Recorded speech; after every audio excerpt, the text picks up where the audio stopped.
Ratu Dyah Santika mengejar dan memelukku dengan erat. Ia menangis dengan seru. "Maafkan aku, putraku. Ibu tidak ingat kamu sedang sakit. Jangankan tinggalkan Lokananda. Ibu sangat menyayangimu. Dengar ibumu, putraku." Dyah Santika memelukku dengan erat, mengharapkan agar aku membatalkan niatku meninggalkan Lokananda. Hamba lebih percaya pada orang yang sudah menyelamatkan nyawa hamba. Hatinya tulus, ikhlas, tidak pernah meminta imbalan apa-apa. Hamba yakin dia putri kahyangan, bukan seperti yang ibunda pikirkan. Aku tetap membenci Ratu Dyah Santika yang egois dan ingin menang sendiri, tidak sama seperti ibuku yang demokratis. Kenapa kamu lebih percaya kepada wanita yang baru kamu kenal daripada ibumu yang sudah melahirkanmu? Dyah Santika seperti kecewa sekali dengan ucapanku, karena dia lebih dekat dengan dewa dibandingkan dengan kita semua yang haus akan tahta. Apakah ibunda ratu pernah mendapatkan wahyu dari dewa? Aku melepaskan pelukannya, memandang matanya dengan tajam. Dyah Santika menggelengkan kepalanya. Dia mendapat wahyu dari dewa. Perlu ibunda ketahui bahwa ia berasal dari Brahmana. Derajatnya lebih tinggi dibandingkan dengan kita semua yang keluarga istana. Mendengar ucapanku, semua yang ada di tempat itu tercengang kaget. Dyah Santika mundur beberapa langkah sambil memandangi Betari. Ia sama sekali tidak percaya pada ucapanku. Resi Birowo mendekati Betari. Mungkin lelaki yang pengalaman itu ingin membuktikan kebenaran ucapanku. Apakah yang dikatakan Raden Arya benar adanya? Resi Birowo mengajukan pertanyaan kepada Betari. Dengan lembut, istri ketigaku ini mengakui tentang dirinya yang sebenarnya. Hamba hanyalah wong deso yang tidak tahu apa-apa.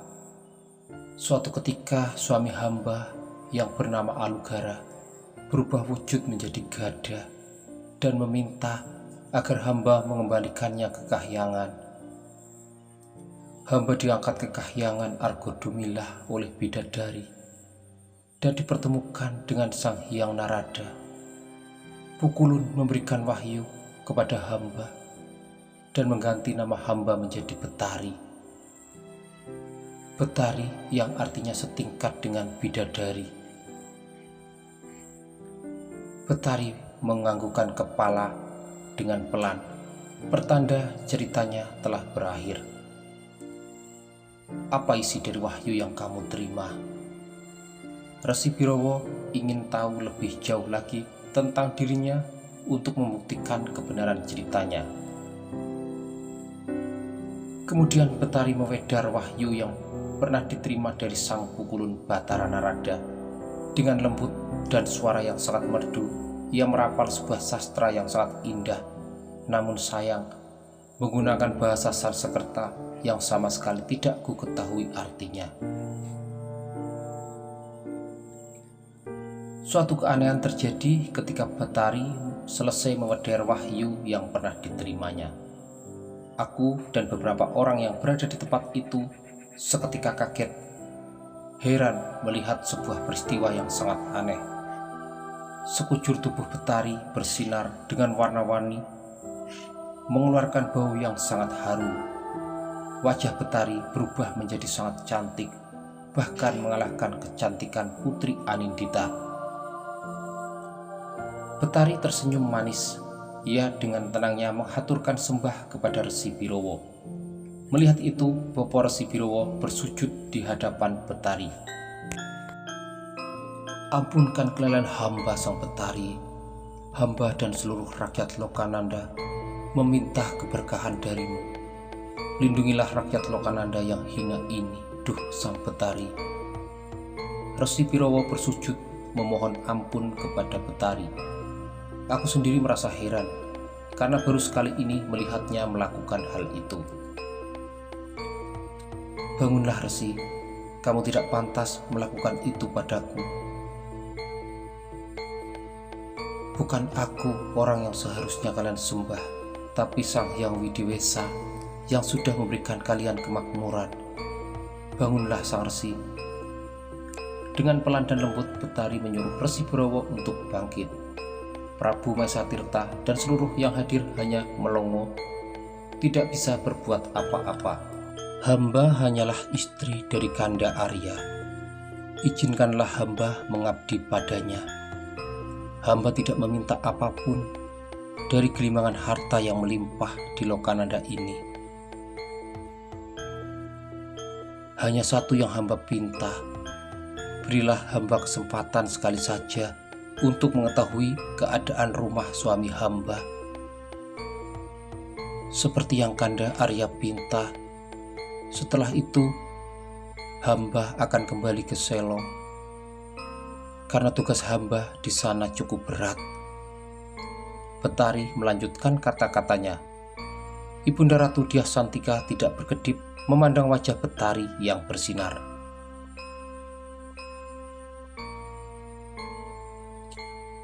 Perlu kalian ketahui semuanya, termasuk Gusti Prabu dan kedua istri Kanda Arya. Hamba akan melahirkan putra dari Kanda Arya seperti wangsit dewa. Tapi hamba tidak akan pernah mengizinkan putra hamba mewarisi tahta Lokananda. Karena hamba yakin putra hamba mampu berusaha sendiri. Terima kasih, hamba mohon pamit. Betari melambaikan tangannya, kemudian mundur beberapa langkah mendekatiku. Resi Birowo mencegahnya.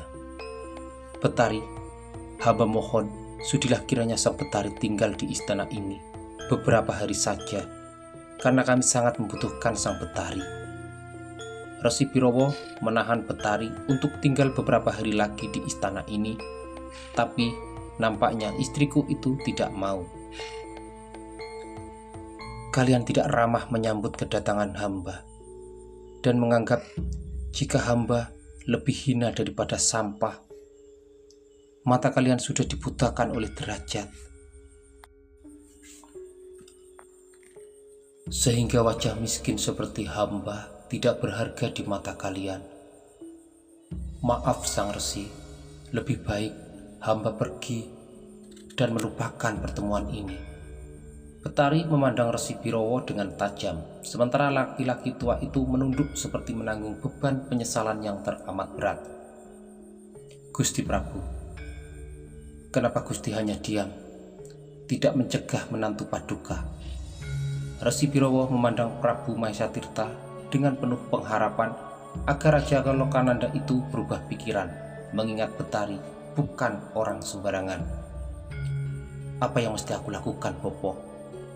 Prabu Maesatirta tampak bingung, seperti meragukan sesuatu, mungkin malu karena perkataan dan perbuatannya tadi yang sudah berani mengusirnya.